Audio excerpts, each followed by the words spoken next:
ஓம் யோகவன ஈசனே போற்றி. எனது அருமை நண்பர் யோகவன பாலாஜி அவர்கள் தமிழ்நாடு முழுவதும் 2.5 கோடி மரங்களை நட்டு த கிரீன் கார்ட் ட்ரஸ்ட் என்ற ஃபவுண்டேஷனை உருவாக்கி, அது மட்டுமல்ல, யோகவன ஈசன் என்ற இந்த அற்புத ஆலயத்தை அமைத்து மக்கள் தொண்டையும் மகேசன் தொண்டையும் சிறப்பாக ஆற்றி வரும் அவருக்கு என் மனமார்ந்த வாழ்த்துக்களை கூறி ஒரு சில கருத்துக்களை கூற விளைகிறேன். அங்க பொடிபட அருகால் நெய் பூசி தங்கம் புகழ்மணக்க எங்கும் கமகமுக்கும் எந்தமிழ் போல் வீட்டிருக்கும் யோகவன ஈசனை போற்றி. இந்த அற்புதமான ஆலயத்தை அமைத்து மக்கள் தொண்டையும் மகேசன் தொண்டையும் சிறப்பாக ஆற்றி வரும் பசுமை பாலாஜி அவர்களுக்கும் வாழ்த்துக்களை கூறி ஒரு சில கருத்துக்களை கூற விளைகிறேன். ஆன்மீகத்தின் தத்துவமே ஒருவரின் வாழ்க்கை பசியை போக்க முடியாது, ஆனால் ஒருவரின் வயிற்று பசியை போக்கலாம். பக்கத்து வீட்டு குழந்தை பசியோட வாடும்போது எதிர்த்து வீட்டு குழந்தை பிரியாணி சாப்பிட்டு என்னங்க பிரயோஜனம்?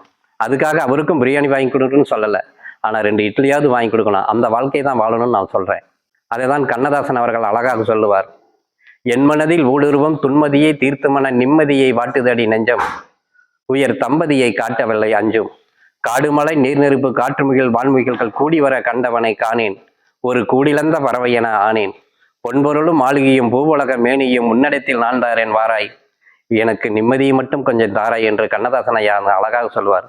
அந்த ஒரு வாழ்க்கை வாழ வேண்டும் என்று சொல்லி எல்லோருக்கும் யோகவன ஈசன் சார்பாக நன்றியை தெரிவித்துக் கொள்கிறேன். நன்றி, வணக்கம்.